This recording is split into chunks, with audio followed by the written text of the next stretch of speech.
नेटो गठबन्धन लगभग दुई टुक्रामा विभाजित भइसकेको छ।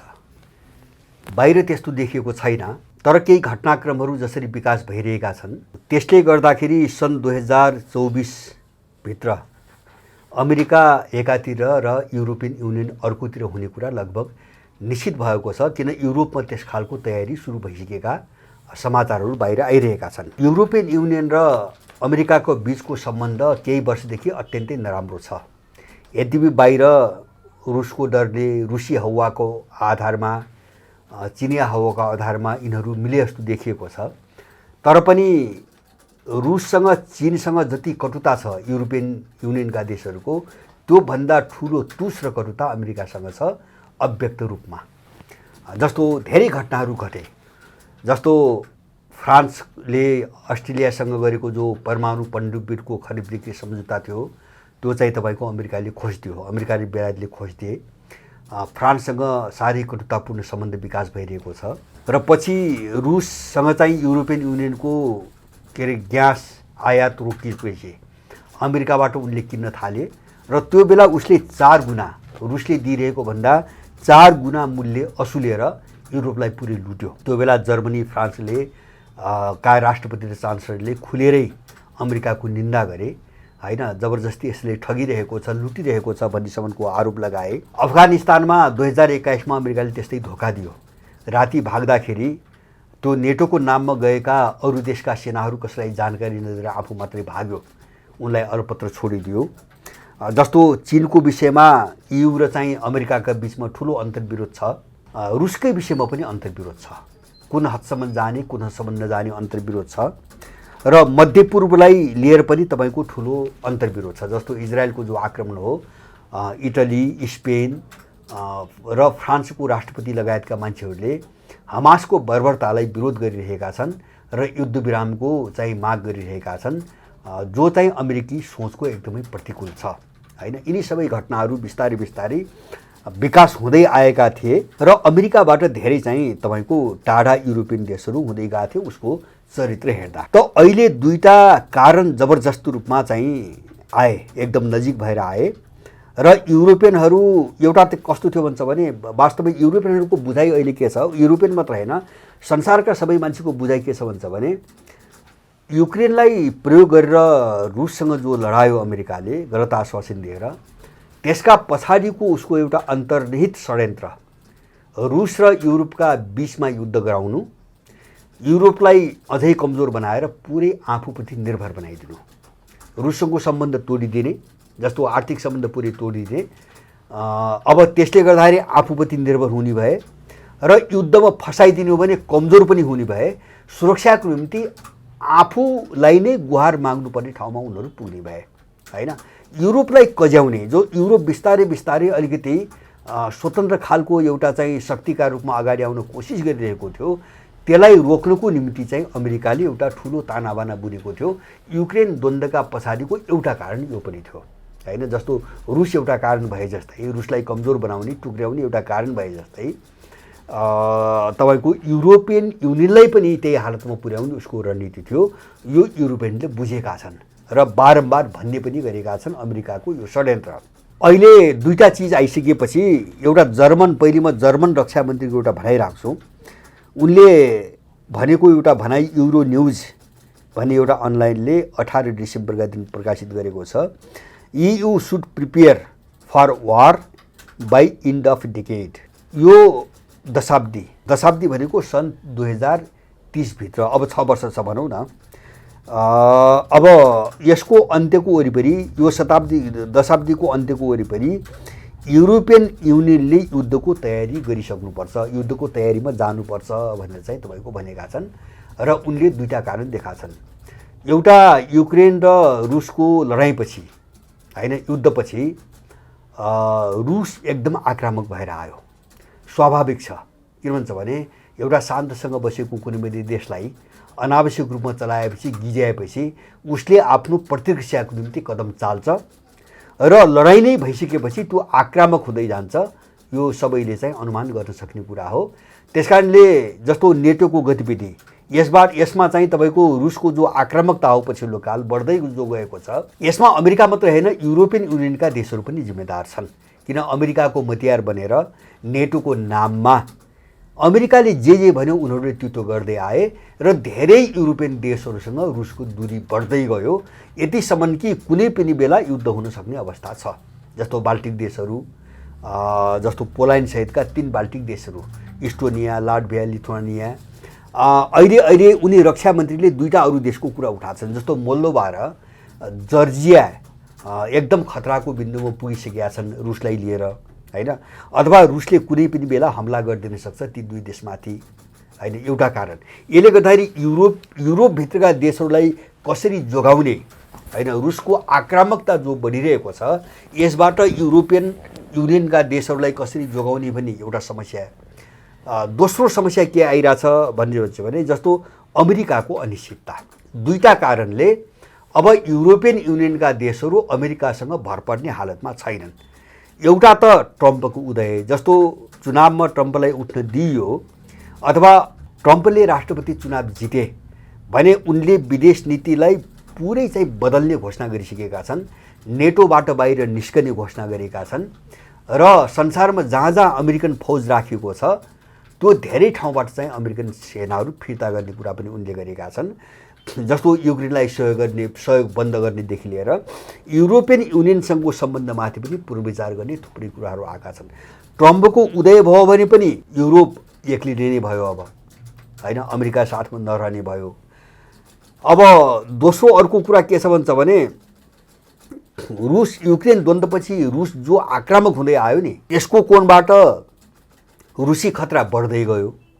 दोस्रो अब तेस्रो चाहिँ उनले कारण के देखाछन् भन्छ भने ट्रम्पको चाहिँ तपाईँको जित भएन छ भने पनि अमेरिकाको प्राथमिकता इन्डो प्यासिफिक भइसकेको छ, अब उसले युरोपमा चाहिँ ध्यान दिँदैन भन्नेमा युरोपियनहरू त्यो निष्कर्षमा पुगेका छन्।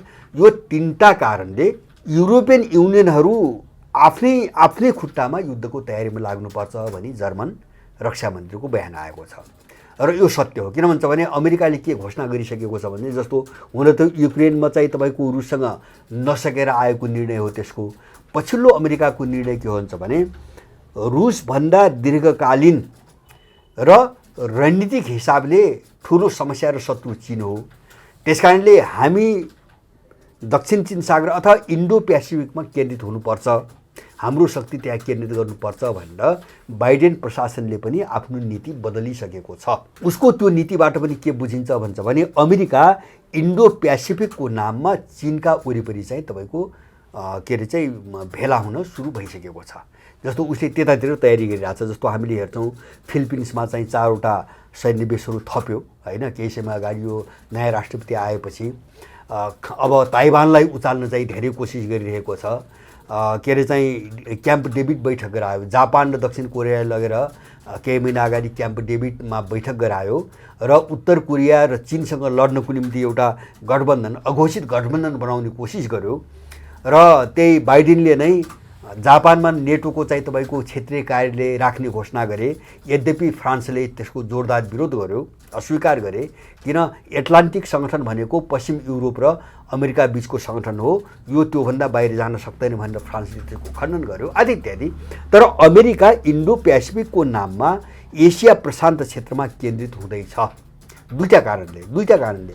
एउटा त ऊ जसरी चाहिँ आर्थिक सङ्कट दुरावस्थामा फस्दैछ त्यो कारणले उसले चीनलाई कसरी ढाल्ने भन्ने रणनीति बनाउनु हैन उसको निम्ति बाध्यता हो। किन चीन चाहिँ उसले सक्दै नसक्ने एउटा आर्थिक शक्ति, जति कोसिस गरे पनि जति प्रतिबन्ध लगाए पनि न उसको अब तपाईँको उत्पादन वृद्धि दर घटेको छ, न उसको अन्तर्राष्ट्रिय व्यापार घटेको छ, हैन?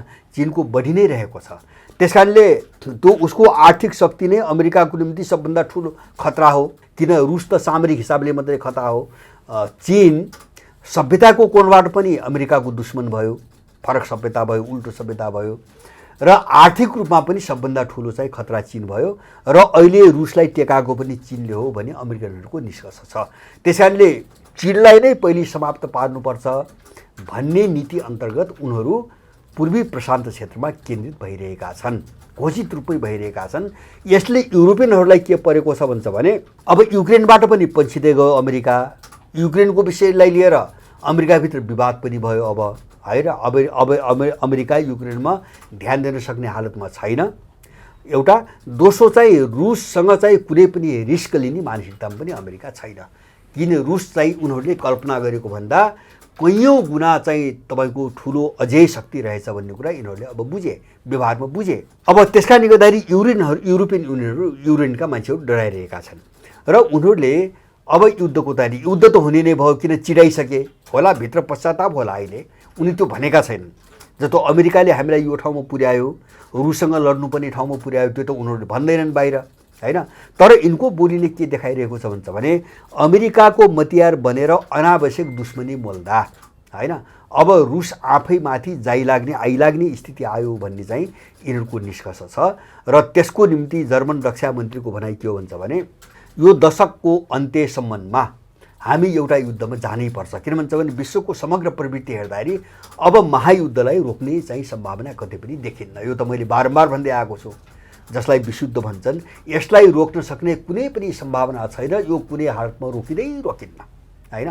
अन्तर्विरोध र भूराजनीतिक ध्रुवीकरणका मुद्दाहरू हेर्दा र तपाईँको जस्तो यो पश्चिमा शक्तिहरूको एउटा बर्बर चरित्र, जङ्गली चरित्र हेर्दा होइन, कसैलाई पनि बसी खान नदिने, गरी खान नदिने होइन, अब केही नगर्दाखेरि पनि न्यु खोज्ने, यिनको यो चरित्र हेर्दा अब जो शक्ति उदायो यसले पनि अब छोड्नेवाला छैन। किन भन्छ भने छोडिदिनु भने यिनले उही पुरानै प्रवृत्ति फेरि दोहोऱ्याउँछन् भन्ने यिनले पनि बुझेको छ। युद्ध त अब हुने नै भयो, महायुद्ध त हुने नै भयो। अब यो निष्कर्षमा उनीहरू नपुग्ने कुरा भएर त्यस कारणले युरोपियन के भन्दैछन् भन्दाखेरि युरोपियन युनियन युद्धको निम्ति आफ्नै तयारीमा जानुपर्छ। अब अमेरिकालाई हेरेर युद्धको परिकल्पना अब गर्न सकिँदैन, गर्न सक्ने स्थिति छैन। अमेरिकाप्रति भरोसा पनि छैन। अमेरिका कहाँ जान्छ त्यसको ठेगान पनि छैन। अब अहिले चाहिँ अमेरिका र चाहिँ रसियन मिडियाहरूमा विशुद्धका विषयमा धेरै समाचार आउन थालेका छन्, राजनीतिक विश्लेषण र समाचार आइरहेका छन्। र अहिले चाहिँ त्यो चाहिँ युरोपमा देखिन थाल्यो। जस्तो युरोपियनको एउटा जिम्मेवार मान्छे रक्षा मन्त्रीले अब युद्धको तयारीमा लाग्नुपर्छ, युद्धको विकल्प छैन, युरोपियन युनियन युद्धमा जानुपर्छ भनेर खुलेआम बोले। र जर्मनीले रक्षा बजेट 100 अर्ब युरो बनाएको छ, एकदम ठुलो मात्रामा रक्षा बजेट बढाएको छ र घोषणा गरेको छ जर्मनीले। जस्तो चाहिँ प्रतिरक्षा उद्योग, त्यसपछि चाहिँ तपाईँको अब त्यहाँभित्र औद्योगिक संरचना सबैको सुरक्षादेखि लिएर जर्मतलाई चाहिँ कन्भिन्स गर्ने अथवा भोलि हुनसक्ने जो मास विद्रोह हो त्यसबाट जोगिनुको निम्ति सबै उपायहरू आजैदेखि अवलम्बन सुरु गर्नुपर्छ भन्ने सम्बन्धका कुराहरू उनीहरू भनिरहेका छन्। भनेपछि जर्मनीहरू कहाँ पुग्यो भन्छ भने अब युद्ध टर्दैन होइन। चाहे अमेरिकाले फसाएर यो अवस्था आएको होस्, चाहे चाहिँ रुसको आक्रामक चाहिँ तपाईँको नीतिले आएको होस्, उनको बुझाइ जेसुकै होस्, तर निष्कर्ष के छ भन्छ भने अब युद्धलाई रोक्न सकिन्न। त्यस कारणले युद्धको तयारीमा जानै पर्छ। नगए पनि अब हामीमाथि हमला हुन्छ भन्ने सोचमा उनीहरू चाहिँ तपाईँको पुगेका छन्।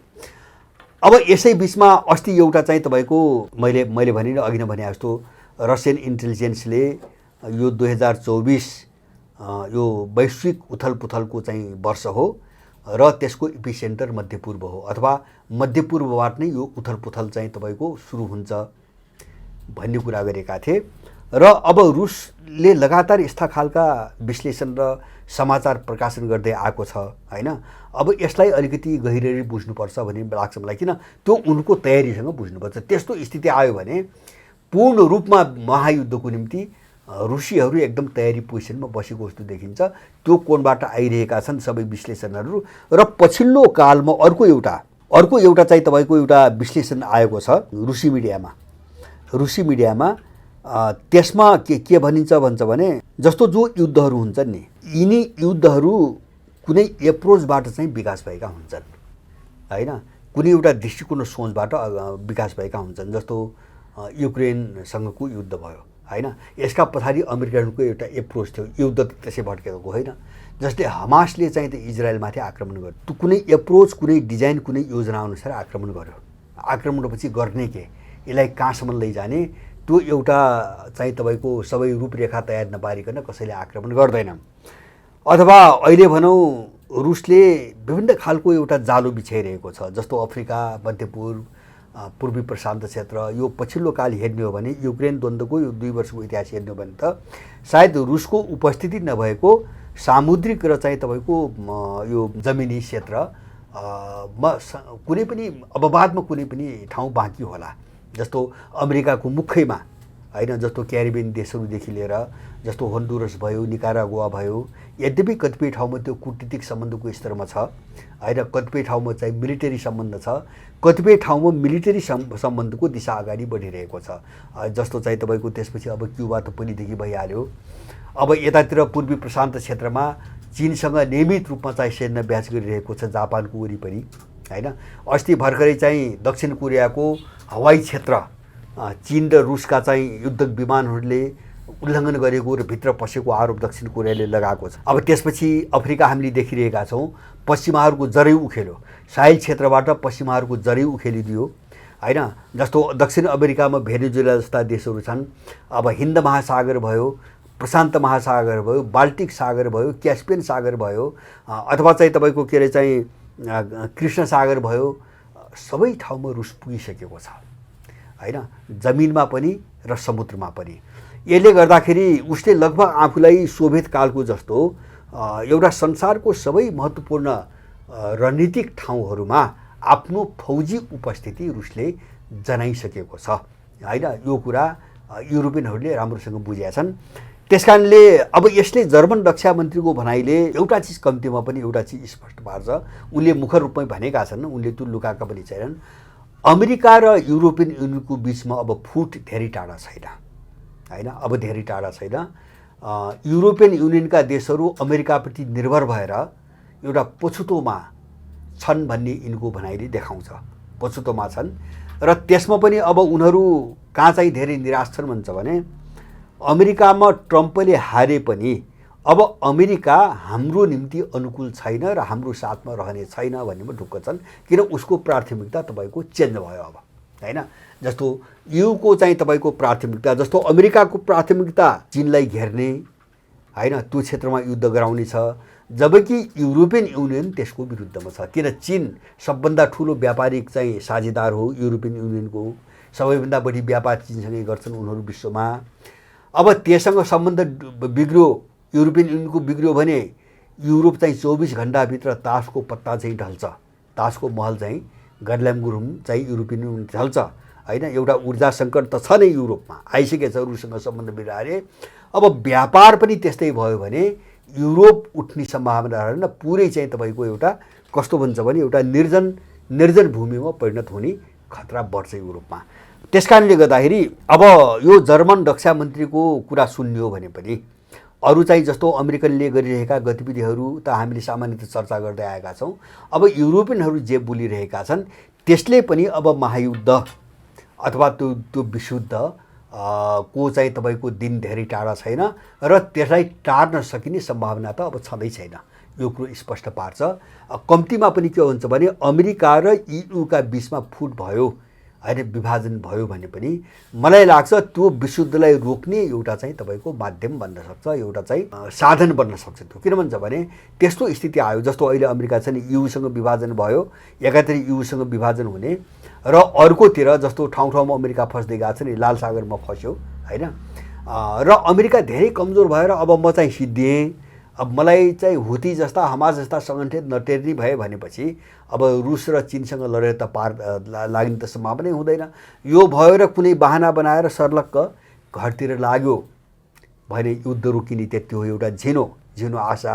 तर मलाई लाग्छ यत्रो वर्षसम्म बेलगाम संसार लुटेर, किन भन्छ भने पश्चिमाहरू अरू देशलाई एसिया, अफ्रिका, ल्याटिन अमेरिका लुटेर सम्पन्न भएका हुन्, उनको मेहनतले होइन होइन, उनको आफ्नो श्रम मेहनत र विवेकले चाहिँ तपाईँको विकास भएको होइन, अथाह रूपमा संसार लुटे होइन। त्यो लुटको सम्पत्तिले बनेको चाहिँ तपाईँको वैभव हो होइन। अब त्यो अर्को विश्व जागिसकेपछि एउटा त यिनको अगाडि स्रोतको ठुलो सङ्कट आएको छ, जहाँ लुटे तिनी लुटका सबै मुहानहरू बन्द हुँदै गएका छन्, र अर्कोतिर जसलाई लुटे उनीहरू जब्बर शक्तिको रूपमा उठिरहेका छन् आफ्नो मौलिक खोजसहित, जस्तो प्राविधिक खोजहरू भए हैन, अथवा विभिन्न खालका चाहिँ आफ्नै मौलिकतामा आधारित गइरहेका छन्।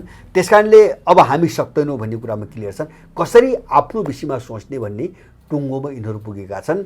यो भोलिको दुनियाँको निम्ति एकदमै सकारात्मक परिघटना हो हैन। युरोपियनहरूको जो मान यद्यपि सुन्दाखेरि युद्धको तयारीमा अब जानुपर्छ, हामी लाग्नुपर्छ भनेका छन् हैन, तर त्यसको अर्को पाटो के हो भन्छ भने अब अमेरिकाको पछि लाग्दा वा अमेरिकाको मतियार भन्दा हाम्रो चाहिँ भलाइ छैन, हामी उँभो लाग्ने छैनौँ। हामीले आफ्नै ढङ्गले सोचौँ, आफ्नै ढङ्गले सोचौँ, जति गर्न सकिन्छ आफ्नै चाहिँ विवेकले आफ्नै खुट्टामा गरौँ भन्ने खालको स्पष्ट अभिव्यक्ति जर्मन रक्षा मन्त्रीको देखिन्छ। सायद मलाई लाग्छ यही कारण होला लाल सागरमा हुथीका विरुद्धमा अमेरिकाले जो 10 देशको गठबन्धन बनाएको थियो त्यसमा जर्मनीको नाम छैन हैन, किन अमेरिकाले फसाएर सिद्ध्याउँछ भन्ने कुरा उनीहरू राम्रोसँग बुझेका छन्।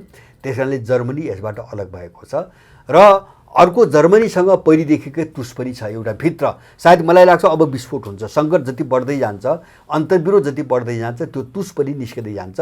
त्यो भनेको दुई पटक यिनै शक्तिहरूले बर्बाद पारेको देश हो जर्मनी। जस्तो यही बेलायत भयो, यही फ्रान्स भयो, यही अमेरिका भयो। पहिलो विश्वयुद्धमा पनि चकनाचुर भएर अपमानित ढङ्गले चाहिँ सन्धि गराए, कैयौँ भूभागहरू खोसेर चाहिँ तपाईँको लगे। दोस्रो विश्वयुद्धमा पनि त्यही भयो र त्यो सम्झना जर्मनीमा मरेको छैन, मर्ने कुरा पनि होइन। त्यो चिजले जर्मनहरूलाई अलिकति एन्टी अमेरिकन अथवा अमेरिकनहरूमाथि भरोसा गर्न हुँदैन भन्ने खालको एउटा मनोविज्ञानतिर धकिलिरहेको देखिन्छ र फ्रान्समा पनि यही बहस छ हैन। मैले त्यहाँ बस्ने केही नेपालीबाट सुनेको फ्रान्समा पनि एउटा बहस देशव्यापी सुरु भएको छ। हामीले एङ्ग्लो सेक्सनको चाहिँ तपाईँको पछि लागेर जो गल्ती गऱ्यौँ यसबाट हामी नराम्रोसँग मासिने खतरा बढ्दै गएको छ। किन एङ्ग्लो सेक्सनले हामीलाई नेपोलियनभन्दा अगाडिदेखि नै निरन्तर लखेड्दै आएको छ, हामीलाई कहिले पनि उँभो लाग्न दिएको छैन र एङ्ग्लो सेक्सन गुटबाट छुट्टी लिनुपर्छ, यसबाट अलग हुनुपर्छ भने फ्रान्समा पनि बहस छ।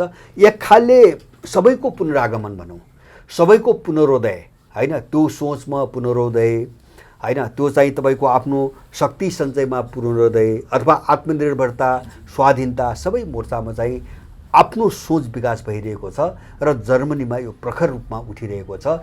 यसले नेटो गठबन्धनको हैन पतन, अन्तिम पतन, अब फुट भनौँ न, नेटो गठबन्धनको फुट। किन अमेरिका र युरोपियन युनियनका बिचमा फुट भयो भने युरोपियन युनियनको हालत के छ भन्छ भने त्यो कहिले पनि एउटा यु रहँदैन। अब किन त्यो 3 टुक्रामा विभाजित छ। जस्तो यु भोलि यिनले होला नि युलाई एउटा चाहिँ सबल शक्ति बनाउने त भनिरहेका छन्, तर त कहिले पनि भन्दैन। एउटा पुरै अमेरिकन चाहिँ पिट्ठुहरूको कित्ता छ त्यहाँ। जस्तो पोल्यान्ड, लाटभिया, लिथुनिया, इस्टोनिया, यिनीहरू कहिल्यै पनि जर्मनी र फ्रान्सको पक्षमा आउँदैनन् त्यो अन्तर्विरोध आयो भने। अर्को छ रुससँग सम्बन्ध नवैज्ञानिक कित्ता, जस्तो चाहिँ तपाईँको हङ्गेरी भयो, स्लोभाकिया भयो हैन, यस्ता देशहरू छन्। अब त्यसमा चाहिँ युको चाहिँ लाइनमा बसेको सर्बिया भयो। यस्ता देशहरू छन् जो रुससँग चाहिँ दुश्मनी गर्ने पक्षमा कुनै पनि हालतमा जाने मानसिकतामा छैनन्। र अर्को छ EU इन्टिग्रेसन अथवा युरोपियन युनियनलाई विकास गर्ने भन्ने, जस्तो जर्मनी, फ्रान्स जस्ता देशहरू छन्। यद्यपि उनका बिचमा पनि धेरै मतभेद छन्। अर्को एउटा किता त कस्तो छ भन्छ भने अहिले विकास ट्रेन्ड, जस्तो जर्मनीमा जो ट्रेन्ड विकास भइरहेछ, एउटा स्थानीय चुनावमा त्यस्तै खालको मान्छेले जिते। जस्तो इटलीमा जो सरकार छ, यिनीहरू एक थरी उभार छ जर्मनीमा, जसलाई उनीहरू परम्परावादी भन्छन् अथवा विरोधीहरूले जसलाई दक्षिणपन्थी भन्छन्, उग्र दक्षिणपन्थी भन्छन्।